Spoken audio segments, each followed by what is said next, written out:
సింపుల్‌గా, ఈజీగా చేసేసుకునేటువంటి బేసిక్ ఉప్మా రెసిపీని షేర్ చేస్తున్నానండి. అంటే ఇది తెలీదని కాదు. అంటే నేనెలా చేస్తాను అనేది మీకు ఇక్కడ షేర్ చేస్తున్నాను. బాణలు పెట్టేసుకొని 1.5 టేబుల్ స్పూను ఆయిలు, పావు టీ స్పూన్ నెయ్యి వేసుకొని, జీడిపప్పులు వేసుకొని దోరగా వేగిన తర్వాత పక్క తీసేస్తున్నానండి. అదే బాణల్లో 1 టేబుల్ స్పూన్ పచ్చిశనగపప్పు, ఓ టీ స్పూన్ మినపప్పు, ఓ టీ స్పూన్ జీలకర్ర, ఓ టీ స్పూన్ ఆవాలు వేసుకొని దోరగా వేపించుకుంటామండి. జీడిపప్పులు ఎందుకు పక్కకు తీసేసానంటే మనం ఎసరు పోసినప్పుడు అవి సాఫ్ట్ అయిపోతాయండి. మనకి లాస్ట్‌లో మనం యాడ్ చేసుకున్నప్పుడు ఏంటంటే ఆ క్రంచ్ అనేది అలాగే ఉంటుందన్నమాట. పోపు వేగిపోయింది. ఒక ఉల్లిపాయని సన్నగా చీలికల్లా చేసుకున్నాను. అది వేసుకున్నాను. అదే విధంగా పచ్చిమిర్చి చీలికలు, అల్లం ముక్కలు, కరివేపాకు వేసుకొని చక్కగా వీటిని ఫ్రై అవనిస్తున్నాను. కొంచెం ఆ నెయ్యిలో వేగినప్పుడు ఏంటంటే ఆ ఫ్లేవర్ అంతా కూడా ఉల్లిపాయకి వాటికి పడుతుందండి. చాలా బాగుంటుంది. నేను 1 కప్పు రవ్వ తీసుకున్నాను. దానికి గాను 3.5 కప్పులు వాటర్ వేసుకుంటున్నానండి. రుచికి సరిపడా సాల్ట్ వేసేసుకుని రోలింగ్ బాయిలింగ్ వచ్చిన తర్వాత మనం 1 కప్పు రవ్వ వేసుకుని స్టిర్ చేసుకుంటూ మంచిగా మిక్స్ చేసుకుంటాం అనమాట. ఎక్కడ లంప్స్ ఫామ్ అవ్వకుండా. చాలా బేసిక్ ఉప్మా అండి. కానీ ఎంత టేస్టీగా ఉంటుందో చెప్పలేను. నోట్లో పెట్టుకుంటే కరిగిపోతుంది అనమాట. ఇంకా దించేసి ముందు 1 టీ స్పూన్ నెయ్యి, మనం వేపించుకున్నటువంటి జీడిపప్పు పలుకులు వేసుకుని ఇంకా వేడిగా సర్వ్ చేయడమే. ఎసరు 3.5 వేస్తే ఏంటంటే సాఫ్ట్ గా ఉంటుందండి. చాలా బాగుంటుంది.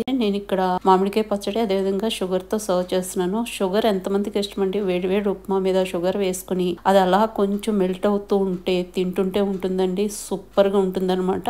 డెఫినెట్ గా ట్రై చేసి చూడండి.